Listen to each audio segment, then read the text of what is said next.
Hi everyone. Today I'm going to explain the forces experienced by both your suspension and the trees when you put your body weight in your hammock. I'm going to make a few assumptions for this video. The first is that your average person weighs 100 kilos, which should cover most people. I'm going to round gravity up to 10 meters a second squared, giving us a body weight of 1,000 newtons or 1 kilonewton. Alright, let's begin. This is Hammock Forces Explained. Okay, so you found your perfect hanging spot between two trees and you sling up your hammock. Let's begin with this at the magical 30-degree number. And you want to know the forces going into your suspension here and whether it can sustain these forces. Now, our body weight applied at our centre of mass in this instance is 100 kilos or 220 pounds. I'll use kilos and newtons from now on, so remember this conversion. Now, this 100 kilos is distributed vertically equally between these two trees if your hammock is centered between these two trees. So one number we know already is there is a vertical reaction here on our tree of 50 kilos or 110 pounds.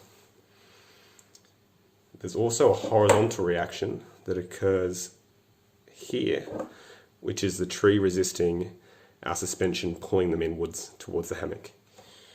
Now, if we move this force down here to make a triangle, we can see that we can use a bit of trigonometry. We have an angle and one side to find the force in this hypotenuse.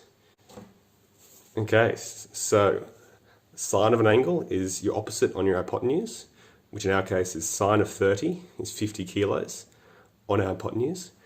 That means our hypotenuse comes out to 100 kilos or 1 kilonewton. This is quite easy to remember because it means when we apply our body weight at a 30-degree hang, we get a force that's equal to our body weight in both our suspension systems. So 100 kilos at 30 degrees will have a mass force of 100 kilos in our suspension. Now, what happens when we reduce this angle to, say, 15 degrees? Okay, there's 15 degrees, so our hang is a bit more taut. We're applying the same 100 kilos in the middle. And we'll do the same trigonometry. And we get our hypotenuse is equal to same 50 kilos on sine 15 this time. We get 200 kilos or 2 kilonewtons. So by halving our angle, we've doubled the force in our suspension. Let's take this further and hang our hammock at, say, 5 degrees, which is a very taut angle. What happens there? We then get the same trigonometry giving us our hypotenuse equal to 50 kilos on sine 5 degrees. That comes out at a whopping 580 kilos or 5.8 kilonewtons. Now let's have a look at what this looks like on a graph. So you can see if we graph 30 at 1 kilonewton, 15 at 2 kilonewtons, and 5 at a bit under 6. I also know that 4 is a bit under 7.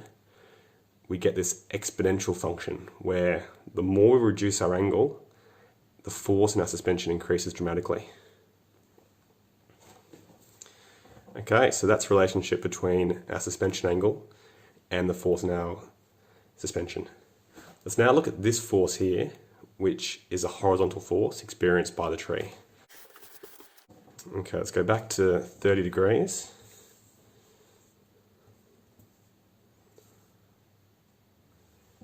Now this force here is actually acting up here on our tree.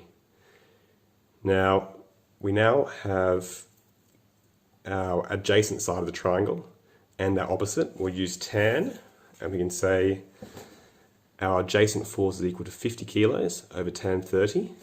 That comes out at 1 kilonewton. Now this force is applied at the point of suspension.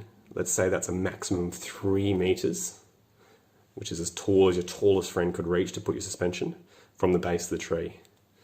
Now this induces an overturning moment here of 3 kilonewton meters. So 1 kilonewton times by the height of your tree, where the suspension is 3 kilonewton meters. Now, is this a massive force on your tree? To think about this, we'll consider the worst sort of storm that a tree like this would experience. Okay.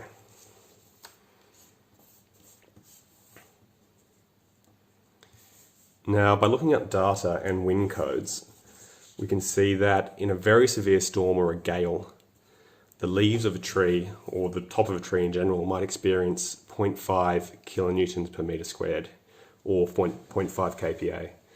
This is equal to about 11 pounds per square foot.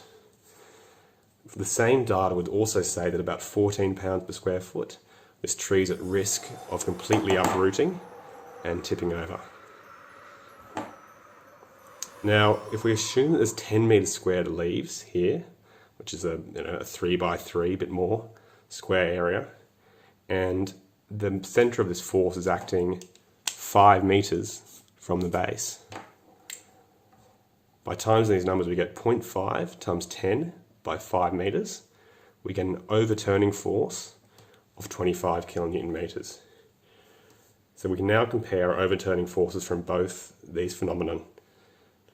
We have 25 kilonewton meters from a severe storm versus 3 from our hammock hang. You can see that our hammock hanging force pales in comparison to the kind of forces this tree grows to withstand.